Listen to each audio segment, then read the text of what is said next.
მუსმენთ ძველ რადიოს ნინო მეუნარგიასა და მიხეილ მიმინოშვილთან ერთად. მიშა და ნინო დაგიბრუნდით არაჩვეულებრივ სტუმართან ერთად. ჰორიზონტს და კულისებს მიღმა დანახული სამყაროა. მისი სამყარო შემოქმედი მილენა ხაზარჯიანია ჩვენთან ერთად. მილენა, ძალიან დიდი მადლობა და ძალიან მიხარია, რომ ციგნის პრეზენტაციაც და აუდიო ციგნის პრეზენტაციაც ემთხვევა ჩვენთან სტუმრობას. ჭეშმარიტების ძიებაში აუდიო ციგნი აი ასეა დასათაურებული. და რა მომწონს ნინო, იცი, მიძღვნაში წერია, ეძღვნება არა მხოლოდ ადამიანებს. ვის გულისხმობთ?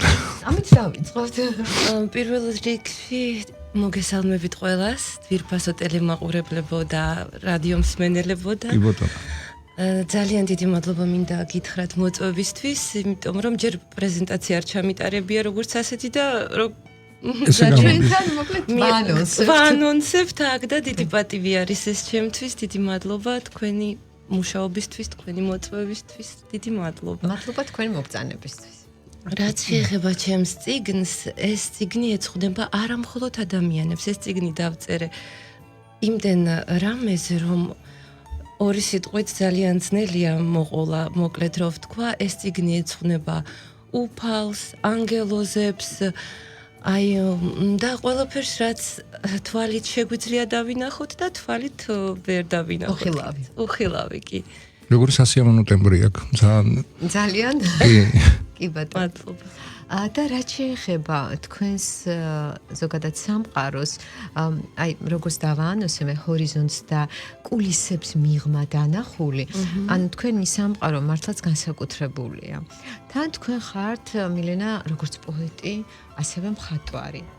პოეზია და მხატვრობა ვფიქრობ ძალიან ახლოს არის ერთმანეთთან და როდესაც ადამიანში ეს ტალანტი, ორივე ტალანტი ჩაქსოვილია, მართლაც ძალიან მნიშვნელოვანს და საინტერესოს ქმნის. წერალი. კი ბატონო. მე აქვე ერთი რამე მინდა დავამატო, მილენამ კადრს მიღმა თქვა, რომ მინდოდაო ჩემი ნახატების გამოფენაო და შესანიშნავად დასურათებული ეს კრებული და ფაქტობრივად გამოვიდა, რომ გამოფენა მოვაწყეთ ამ წიგნის კრებულის გამოცემით. კი. დავიწყოთ წიგნით, ხო? ეს პირველი წიგნია, პირველი კრებულია, დიახ, ძალიან და დასათაურებული, როგორც აუდიო წიგნების დასათაურება, ასევე ელექტრონული წიგნებიც იქნება, აბსოლუტურად უფასოდ ხელმისაწვდომელი. იმისთვის რომ რაც შეიძლება მეტმა ხალხმა დაინახონ ის რაც შეიძლება გაუადვილოს ცხოვრება. მილენა, თქვენის ნებართვით მე წავიკითხა Facebook-ზე რა გამოვაქვეყნეთ, შეიძლება ამის საჯაროდ გახმოვანება.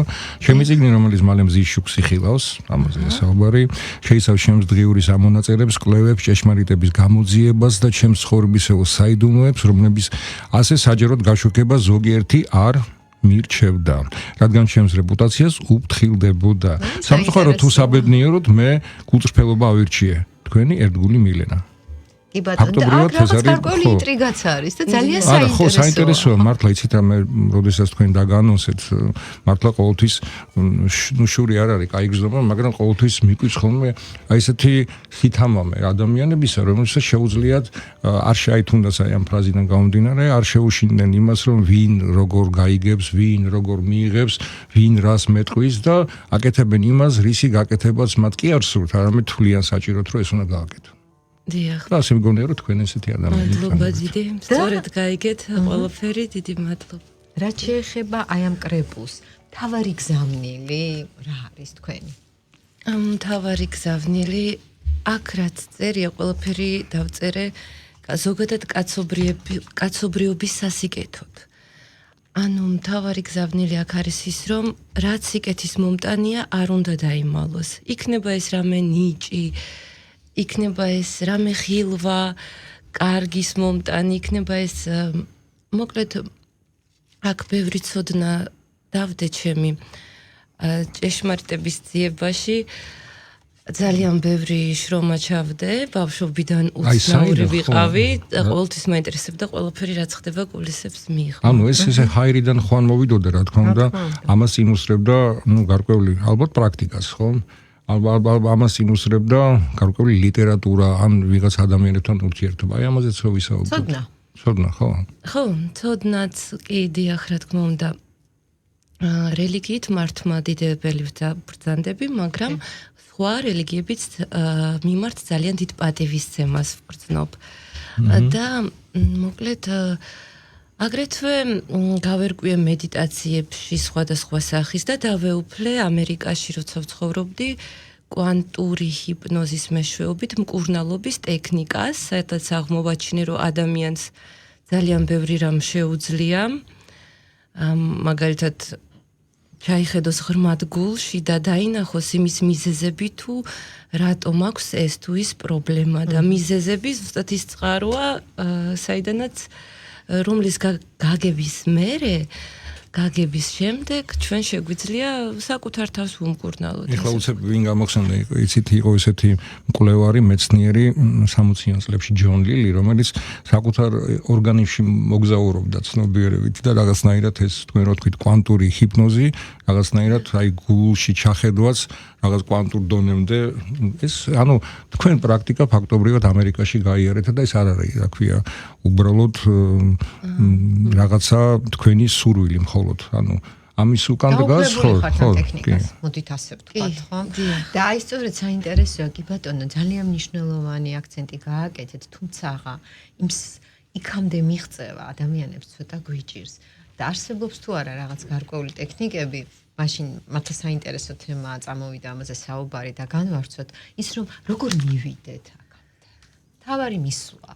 თავარი შემდეგ მკურნალობა, თუ მივალთ უკვე ვუმკურნალებთ საკუთარ თავს.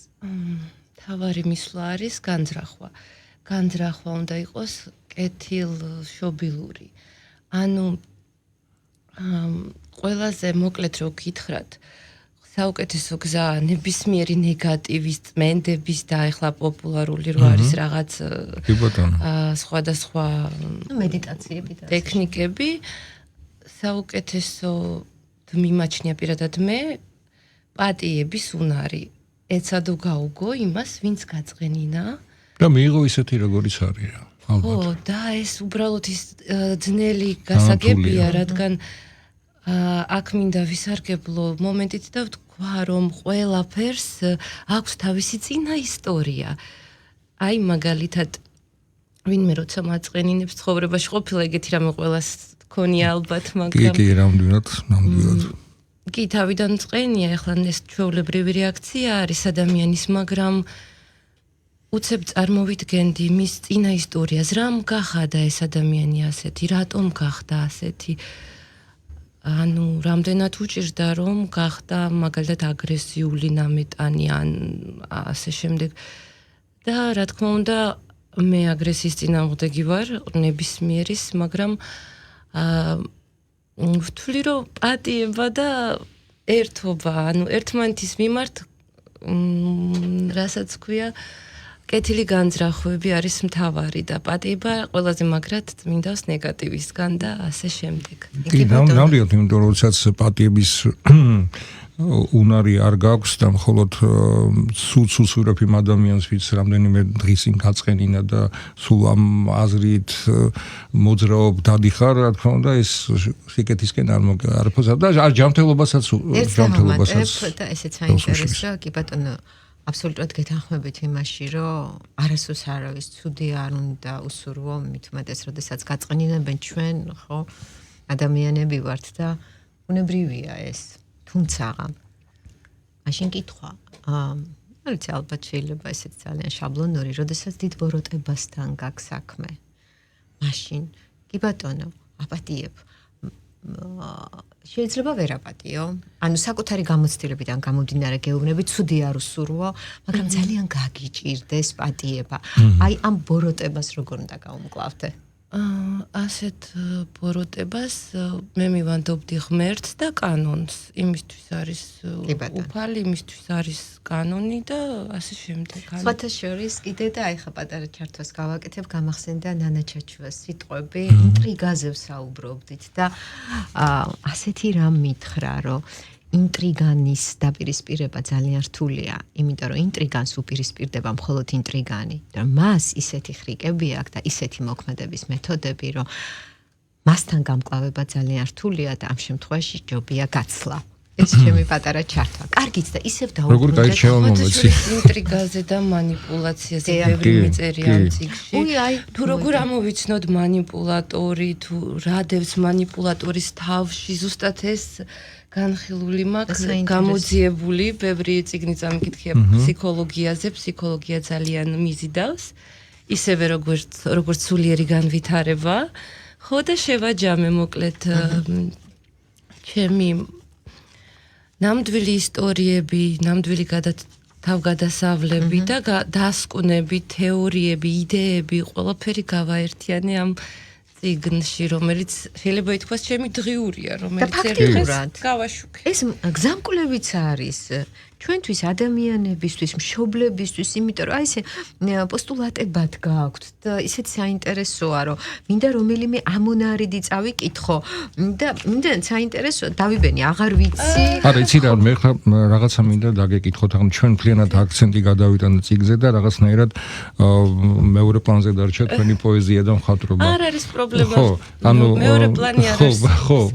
ხო, უბრალოდ მე ხა შეიძლება არასასიამოვნოდ გამოხატე აზრი, მაგრამ უბრალოდ მოდი თქვენ პოეზიაზე ვისაუბროთ, აი როდის დაიწყეთ ლექსების წერა და არის თუ არა კავშირშია ის მხატვრობა და პოეზია ერთად? მხატვრობა და პოეზია კავშირშია, იმიტომ რომ ეს არის საშუალება ის, რასაც ვგრძნობთ, გამოვხატოთ. თან მე ძალიან ვაფასებ რეალურ ისტორიებს, რეალურ გრძნობებს, ანუ თვითშეძენილ ნიჭს მაგალითად აგრეთვე. რა თქმა უნდა, კავშირშია ნახატებში გამოხატულია ჩემი ემოციები და თემას უხდება იმ თავს, რომელიც შესაბამისია, დიახ, ბოდიშით ქართულად ცოტა უცნაურად საუბრობთ მშვენივრად. ხო, იმიტომ რომ პირიქით პატივსაცემია ადამიანი, როდესაც ესე საუბრობს. და პროფესიით იმგზავრდებით? პროფესიით კოსმეტოლოგი. დიახ. და თქვენის ნებართვით წავიკითხავ, ხო, ფაქტურად დასათაურებაშიც არის ეს. მე ვბედავ ჩემო მკითხველო, გაგზნობინო ამ წიგნით, რომ შენ მარტო არ ხარ. ეს წიგნი ეძღვნება აბსოლუტურად ყველა ცოცხალ არსებას, განსაკუთრებით კი მათ, ვინც ჩვენზე და სხვებზეც ნებისმიერ ზეგავლენას ახდენს. ჩვენ უცნაურები ბრჭყალებში მარტონი არ ვართ, იმის მიუხედავად, რომ ჩვენ ღვთიურ ნიჭს ეძახიან გიჟურს, ჩვენ ვეღარ დავწვავენ და ჩვენს ნიჭს ვეღარ ჩაახშობენ, რადგან მე ვიწყებ იმას, რასაც თქვენ ასე დიდხანს ელოდით, მშვენიერია. იცი რა, აი გამბედაობა საიდან და როგორ აი ვიცით ყოველთვის მიკვირდა ამისთან ადამიანებისა, ბედავენ და აკეთებენ და გამოვზდით და ეს მართლა ძალიან მისასალმებელია. ეს ძალიან და მაშინ როგორ უმკლავდებით იმ ნეგატივს, რომელიც ალბათ მოდის ხო ყველას ვიღებთ ხოლმე ნეგატივს. დიახ, როგორ უმკლავდები და ვუყურებ ამას როგორც სწავლებას. ზედმეტ შემახსენებელს თუ როგორ არ უნდა მოიქცე.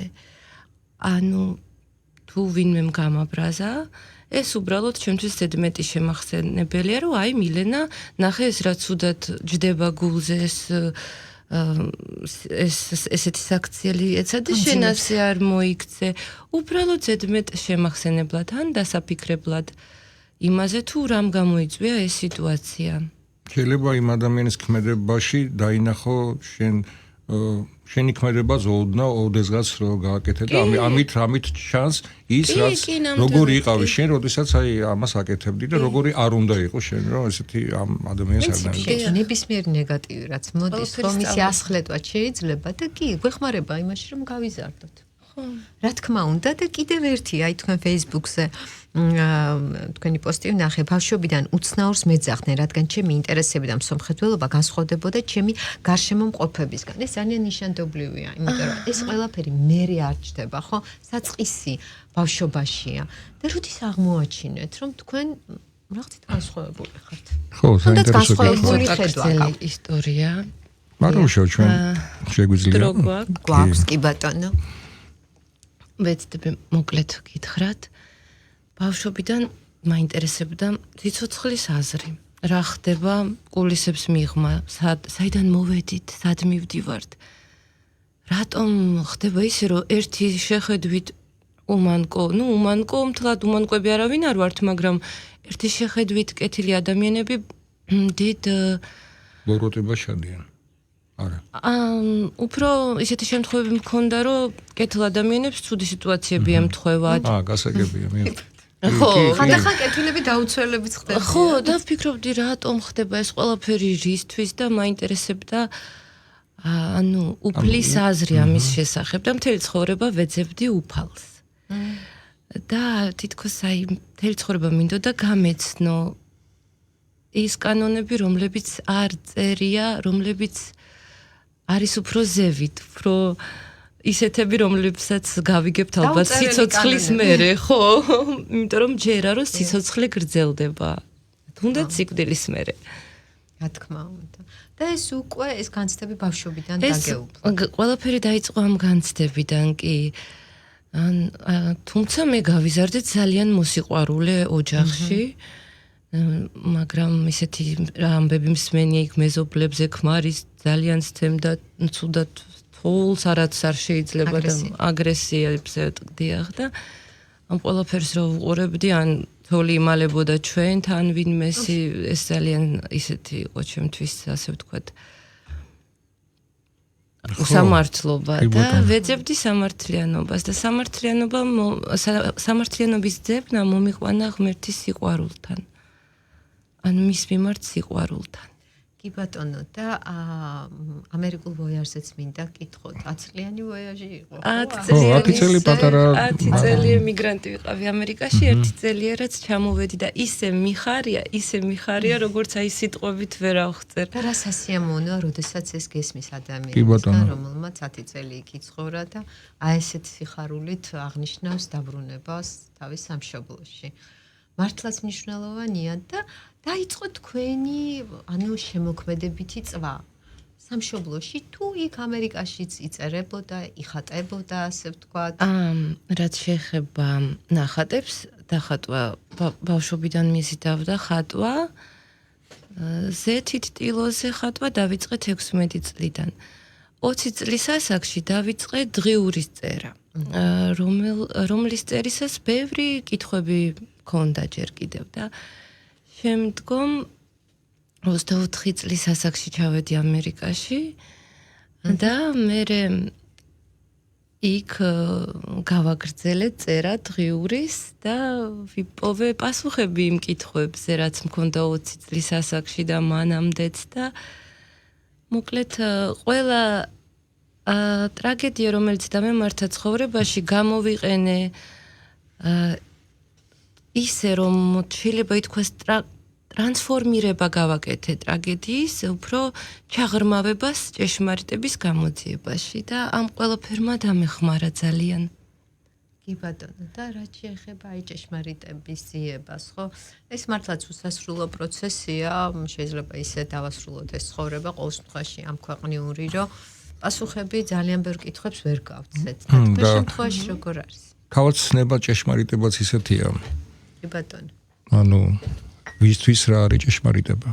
ხო, მაგრამ თქვენ ალბათ თქვენი პასუხი უკვე გაქვთ და იცით რა არის ჭეშმარიტება. გაქვთ ამაზე პასუხი. თუ გაქვთ, გაგვანდეთ. თუ არა და შემდეგ იყოს. სიყვარული ყველაფრის მიმართ რაც ცოცხალია არის პასუხი და გასაღები ყველა კარისთვის მოკლედ რომ ვთქვა. და დაწვრილებით კიდე ბევრი თემა, რასაც შეიძლება სიტყვა ჭეშმარიტება გამოვიყენოთ, ანუ რა არის ჭეშმარიტება ამ სიტუაციაში, ან გაჩნია სიტუაციას, მაგრამ მოკლედ რომ გითხრათ, ანუ ჭეშმარიტების ძიებაში შენ ყოველთვის იპოვი სწორ გზას და განკურნების გზასაც, ხო, ესე გამოდის თქვენი სიტყვებით. მეც ისევე როგორც სხვა ადამიანები დავიბადე დედამიწაზე იმის წინასწარი ცოდნის გარეშე თუ რა და როგორ არის სინამდვილეში. მას შემდეგ ყოველდილით ისე ვიწყებ ცხოვრებას, თითქოს ვთამაშობ თამაშს, წინასწარ დადგენილი წესებითა და განსაზღვრული შედეგებით, რაც ჩემგან საგულდაგულოდ არის დამალული. და ეს თამაში გრძელდება? ზოგადად ამბობენ ცხოვრება თამაშია, ხო? ცხოვრება თეატრია და ჩვენ მსახიობები. აი ამაზე რა სიტყვით? ამაზეც მიწერია, ამაზე. მოკლედ გამოვიცანი თემა დავწერე, რასაც ქვია, ცხოვრებაზე რაც გავიგე, ყველაფერი დავწერე. კი, ერთმანეთის ცხოვრებაში, იმიტომ ვთქვი, რომ მასწავლებლების როლს ვთამაშობთ, შეიძლება ითქვას, ზოგი მკაცრი, ზოგი კეთილი, ზოგი მოკლედ სხვადასხვა როლის შესანიშნავი მსახიობები ვართ. შემსრულებლები. თუმცა ხანდახან როლებიც იცვლება. კი, ხანდახან იცვლება, ხანდახან ისე ხდება, რომ ჩვენ ვიწყებთ გაგებას იმისა, რისიც ადრე არ გვესმოდა. მაგალითად, პირადად მე დავიწყე გაგება იმათი, ვისაც ოდესღაც განვკითხავდი. ყოველთვის არ ვიყავი ისეთი, როგორცაც ახლა წარმოვაჩენ თავს თუ ბოდეშით როგორ არის სწორად ქართულად. ყოველთვის კი არ ვიყავი ეგეთი, როგორც ახლა. ადრე შემეძლო ადვილად განკითხვა, ადვილად გაბრაზება, კრიტიკა. შემდეგ ცხოვრებამ ისე ლამაზად და ჩუმად ჩამსვა იმის ჩექმაში, ვისაც განვკითხავდი, რომ ვერც აღმოვაჩენდი, ანუ ისე შეუმჩნევლად თუცებ გამოვიტანდი დასკვნას, რომ უი, თურმე აი რატო ხდება ისე თუ არა, ნამდვილად მე პირადად ჩემს ცხოვრებაშიც ყოფილა ვინმე თუ რამეში განმიკითხავს ზუსტად რამდენიმე დღეში, შეიძლება იმავე დღეს და რამდენიმე წუთში, ნუ ეხლა შეიძლება შენ თავს რო იჭერ იმაში, რომ შეიძლება შენც იგივე საკეთებ. ქრისტიანული მოზღუდებაც ეს არის. კი, რა თქმა უნდა, ხო განკითხვა ერთ-ერთი ესეთი ცოდვა, რომელიც უფრო ღრმაცოდვებისკენ, ანუ ამას კი არ უნდა ებრძოლო, ხო მართალი თქვით, მე მომწონს თქვენი მიდგომა, რომ ეს უნდა მოახდინო ამის ტრანსფორმაცია და გადაკეთება. და არა, უბრალოდ ამის გაშვებაც ერთ-ერთი ისეთი გაკვეთილია, რომელიც გაკვეთილებას არ არის მარტივი. არა, მანამდე მისვლა უნდა, რა თქმა უნდა, და თუ ადამიანი რა მაინტერესებს ახლა ეს ციგნის პრეზენტაცია როდის შედგება? ახლა მართალია თქვენ ახლა დაემთხვა თქვენი სტუმრობა ჩვენთან და აი სადმე იქნება ეს მოხდება სადმე იქ ფიქრობ 2 მაისს იქნება მწერალთა სახლში. საინტერესო. იქნება პრეზენტაცია და კი ბატონო და აუდიო ციგნებს თქვენს გებატიჟებით აუცილებლად მოდით გეტყვა ძალიან გამახარებ. აუდიო ციგნის ხარისხი სანამ თქვენ მოხვიდოდით ნინო ჩამიგდო და მე მოვისმინე და ხარისხი კარგია, ნუ ტემბრიც ხო შესანიშნავი. როგორ აპარატურა სადმე სტუდიაში აკეთებთ ამას? არა, სახლში. რითი? ტელეფონით? კომპიუტერთან და რეიზერის მიკროფონი მაჩუქეს დაბადების დღეზე მეგობრებმა, რისაც ძალიან მადლობელი ვარ, იცოდნენ რითი ვარ დაკავებული და რამ სურს და ხო, რეიზერის მიკროფონი. მადლობა ერიკას. მშვენიერი, საჭირო კარი და მილენა რა შეეხება პოეზიას? და რა შეეხება ლექსებს? თქვენთვის მწერლობა და პოეზია, ანუ პარალელურად არის, თუ არის პერიოდი, რომ ლექსებთ ჭერდებით, მერე უბრალოდ წერთ პროზას, აი როგორ ხდება ეს თავსებადია თუ მონაცვლეობით? ადრე ბევრ ლექსებს წერდი, ახლა წიგნში მხოლოდ ერთი ლექსი მაქვს, რომელიც შემიძლია წაგიკითხო. თუ გნება, დიდი სიამოვნებით. აი ზუსტად ეს მინდოდა და მე თქვა რომ ლექსი წაგვიკითხე. ვიცი, მაგრამ რა ვიცი, ხა პირდაპირ ეთერში არ შემეშალოს სიტყვა. მაინც პოეტები იშვიათად კითხულობენ ზეპირად თავის ლექსებს. ხო. და ზუსტად ეს მინდოდა რომ წაგეკითხათ ლექსი და საინტერესოა, როდესაც აი ესეთი შემოქმედებითი ადამიანი გსტუმრობს მიშა, რომელიც მართლა მრავალმხრივ გაინტერესებულია და რომლისგანაც შეიძლება ისეთი რამ მოისმინო, რაზეც არ დაფიქრებულ ხარ, ხო? და მარტივად გითხრას ის, მეც ხომ ვიცი, მაგრამ არ მახსოვდა და ამაზე არ მიფიქრია, ხო? გისმენთ? ჩემი ლექსი რომელიც გეძღვნება შენ, ჩემო უნიკალურო. ოჰ, შემოქმედო, მაპატიე თუ ჩემი სევდით დაგამძიმე. ღმერთო მომიტევე ჩემი უმეცრება, ჩემი სული დიდ საქმეებს ელტვის, მჯერა შენეული სიყვარულის, ჩემში ფესვგადგმული რწმენის. ძლიერია ჩემში ძალა სიკეთისა, სულ სიმართლის ძიებაში ფენიქსივით დარდით მკვდარი ფერფლად მივიქცეოდი, მაგრამ რწმენით ისევ ფეხზე ვდგებოდი. ხანდახან კი თავის მოკვლაც მინდოდა, მაგრამ ამით რა გამომივიდოდა? ბევრჯერ შემიტყვა სიყვარულის ილუზიამ, ბევრჯერ გამიცრუა იმედი, მაგრამ სულ მჯეროდა სიკეთისა, აქამდე ალბათ მიტომ მოვედი. ჩემნაირებს უცნაურებს ეძახიან, ვიცი მარტო არ ვარ, ვიცი ბევრნი ვართ. ღმერთო, გვაპოვნინ ერთმანეთი, ერთად გვაქარგინეს სიხარული, რათა ყველამ იგრძნოს სასწაული, ძალის სინათლის და ნამდვილი სიყვარულის. ბრავო და როგორ ენერგეტიკა მოდიოდა უცნაური ადამიანი ალემში უცნაური აი თქვენ აღნიშნეთ კვანტური ჰიპნოზი და რაღაცა ისეთი იყო რაღაცა ეხლა ნამდვილად ერთი პერიოდი აი ავყევით აი ამ გერებს და თქვენ ხმავს კი სიმღერასავით იყო ესეც ერთგვარი ის არის ფორმა თქვენი განსაკუთრებული გაჟღერება თქვენი ლექსის დღევანდელი დღით ცხოვრობთ თუ მომავალზე ფიქრობთ წარსული თუ გახსენდებათ? რამდენად არის ფოს გადგმული თქვენში წარსული? წარსული არის ჩემთვის, ასე ვთქვათ, წარსულზე იშვიათად ვფიქრობ. მომავალზეც იშვიათად. თუმცა ვიცი, რომ საჭირო დრო, საჭირო ადგილას სწორედ მოვიქცევი, როგორც ასე გრანდიოზული გეგმები არ მაქვს. ეს წიგნი იყო როგორც შეიძლება სხვა სიტყვებით თქვა, ჩემი მისია ამ ცხოვრებაში და მე შეიძლება ითქვას, რომ ჩემი მისია შევასრულე, იმიტომ რომ ერთ-ერთი მედიტაციის დროს თითქოს ხილვა მომივიდა, რომ ეს წიგნი აუცილებლად უნდა გაიცეს და იყოს მისაწვდომი ხალხისთვის, რადგან ეს წიგნი დიდ ცვლილებებს მოიტანს და მეც ეს გავაკეთე. მთელი ცხოვრება მინდოდა ადამიანებისთვის ნაიარები მომეშუშებინა რამენაირად.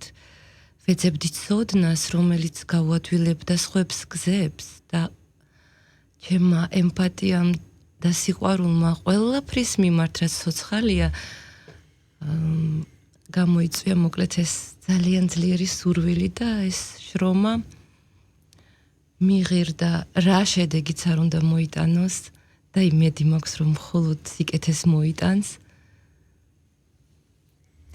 მილენა, ფიქრობ და თქვენც ეთანხმებით თუ არა მოსაზრებას, რომ იმისთვის, რომ სხვას მოუშუშოთ ტკივილები, ჯერ შენი ტკივილები უნდა მოიშუშო. თქვენს ცხოვრებაში ასე მოხდა? მოხდა, დიახ. საკუთარი თავის განკურნებით იწყება სხვების განკურნება. მისია შესრულებულია. კი, ნამდვილად და მე თქვენი ცნებართვით მე დიდი ეჭვი მაქვს, რომ თქვენ ამ წიგნით არ გაჩერდებით და შეიძლება გაჩნდეს ამ წიგნის წაკითხვის შემდეგ სურვილი, რომელიც დაინტერესდება აი ამ კვანტური ჰიპნოზით. თუ არასწორად ფიქრობ. თავარი მაინც იყო ის ჩემთვის, რომ ეს ცოდნა რაც დღემდე ვიცი გამეცა პირველ რიგში. და დანარჩენი ცხოვრება გვაჩვენებს, არ ვიცი, მე მზად ვარ და გახსნილი ვარ ყველაფრისთვის ამ ცხოვრებაში და რა თქმა უნდა, ჯერჯერობით ალბათ კოსმეტოლოგიით დავკავდები, კვანტური ჰიპნოზითაც თუ მომინდება, არ ვიცი.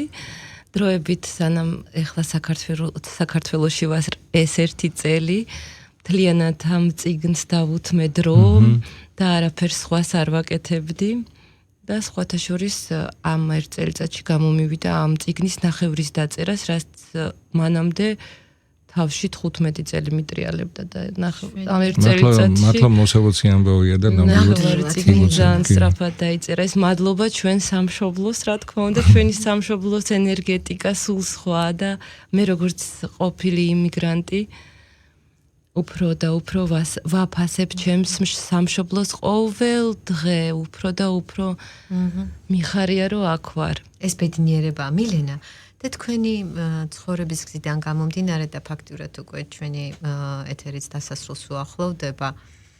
აი, თქვენ რომ თავიდან იბადებოდეთ.